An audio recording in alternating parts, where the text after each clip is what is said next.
তাৰ আগৰ কেইদিন আমাৰ নিজৰ গীটাৰ ভিতৰত কি গণ্ডগোল হ'ল কথাকেইটা কৈ লৈছোঁ আৰু গৌৰৱ গগৈটোক অসমত এনেকৈ ক'ব পৰা মানুহ পৃথিৱীত দ্বিতীয় এজন নাই ময়ে আছোঁ যি কওঁ বাকীটো তেওঁলোকৰ পাৰ্টীৰ মানুহে কোনেও ক'বই নোৱাৰে আৰু বুদ্ধিজীৱীসকলেতো নকয়ে গৌৰৱ গগৈৰ বিৰুদ্ধে গতিকে মই চান্সতে এই যে দুদিনৰ গেপ পালোঁ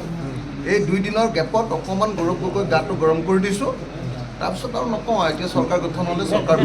পৰামৰ্শ কামত দিব নিদিবতো নাজানো মোক ক'বলগীয়াটো কৈ দিছোঁ মোৰতো আপোনালোকে জানেই মই যিটো ক'ব লাগে ঘাটককৈ কৈ দিওঁ তাৰপিছতে চিন্তা কৰি চাওঁ কাৰ পক্ষত এইটো অসম বিধানসভাৰ যে এই অধিৱেশনবিলাক হয় তাতে ওলাই পৰে যোৱা 5টা বছৰত ৰাইজৰ দলে অসম বিধানসভাত এজন বিধায়ক হিচাপে যি বিৰোধীৰ ভূমিকা পালন কৰিলে 29জন বিধায়কেও কংগ্ৰেছৰ সেই ভূমিকা পালন নকৰিলে মুখ্যমন্ত্ৰীক সুধি ল'ব আজি শপত গ্ৰহণ কৰিছে নামতে আপুনি সুধি ল'ব বিৰোধী ঐক্য সম্পৰ্কে কোনো আলোচনা নকৰে আলোচনা এইটো হ'ব যে কেনেকৈ 2031 চনত আমি চৰকাৰ গঠন কৰিব পাৰোঁ আৰু এতিয়াৰ পৰা কাম কৰিলেহে চবে সকলোৱে গম পাইছে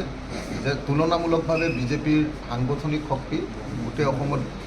বহুত হৈ আছে আৰু আমি বিৰোধী দলবিলাকৰ সাংগঠনিক শক্তি বৃদ্ধি কৰিবৰ কাৰণে আমি যিমান কাম কৰিব লাগে সেইমতে কাম কৰোঁ যিকোনো খবৰৰ বাবে যোগাযোগ কৰক আমাৰ এই নম্বৰত 9181 307 221